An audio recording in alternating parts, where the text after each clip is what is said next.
Australia is a country well known for its massive size, beautiful scenery and dangerous animals. But how has a humble rabbit caused more damage to Australia's inhabitants than any other? And why were three successive engineered viruses needed to cull their numbers? The wild rabbits found in Australia today are ancestors of a group originally found in England. They're not natives to Australia and are considered an invasive species.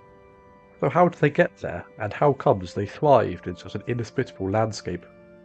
The story of how they managed to make their way to Australia varies. However, the leading theory is that they either escaped or were let free from captivity in 1859 by an English settler named Thomas Austin.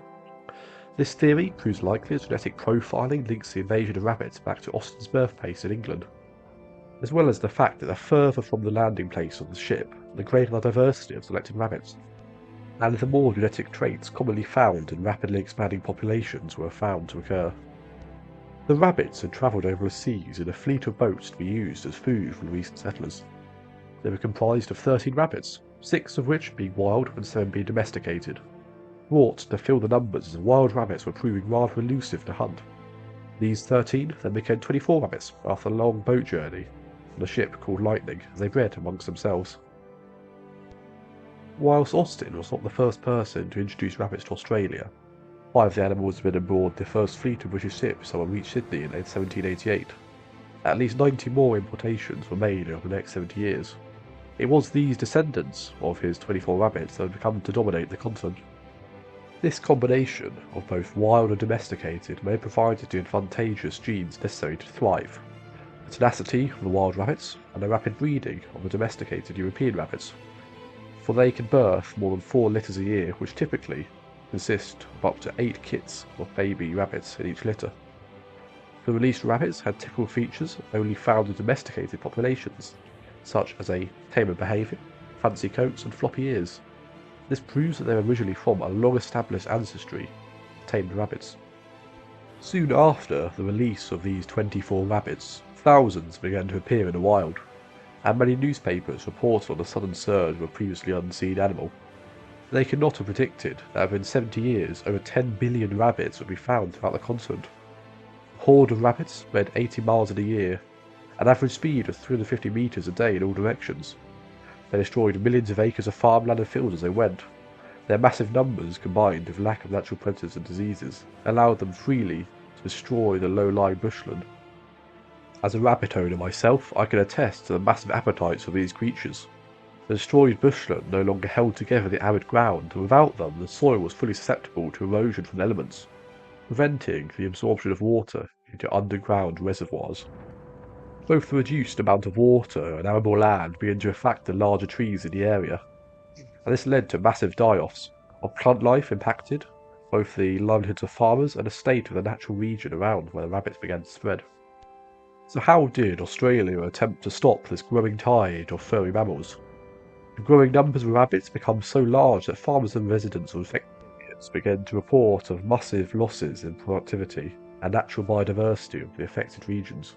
This forced both local and regional governments to try to stop rabbit numbers getting into currently uninhabited areas by building 3 massive fences of wooden planks and chicken wire.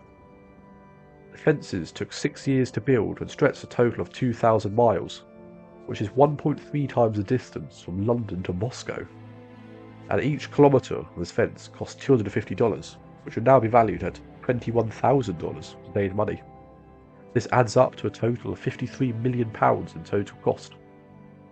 This massive cost was due to the sheer inhospitable conditions of Central Australia, and a difficulty in transporting the goods needed to build and repair this fencing at a desired location. However, it was only a temporary solution, and soon an efficient means of culling the massive numbers of rabbits would be needed. Introducing a natural predator of the rabbits would not be effective, due to the damage caused by the new species, and a condition in Australia not being favourable for many of the likely candidates.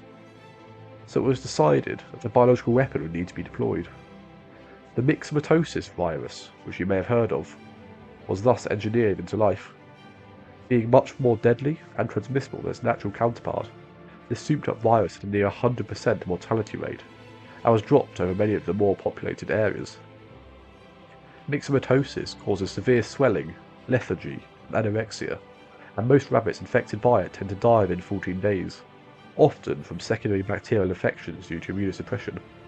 This was deemed necessary as the rabbits were causing over £200 million of damage to properties each year.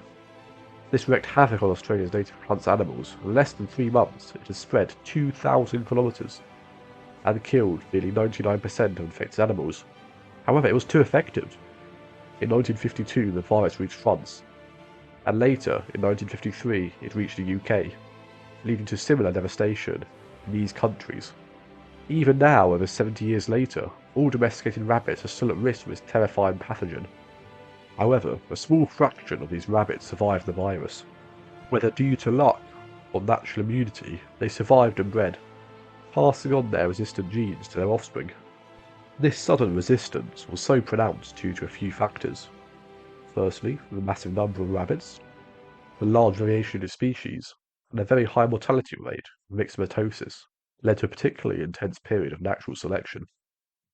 Unfortunately, in only a few years after this event, rabbit numbers had begun to rise again, necessitating the development of even more virulent strains of viruses, such as the Callisis virus.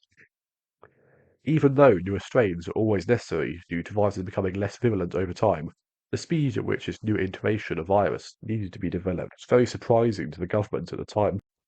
Australia is a case study in the dangers of introducing invasive species. Even now, almost 70 years later, the whole country is still in an arms race between rabbit numbers and prevention methods. This whole event serves as a reminder that the actions of just one person can have devastating environmental impact for years to come. Thank you for watching. I'll see you later.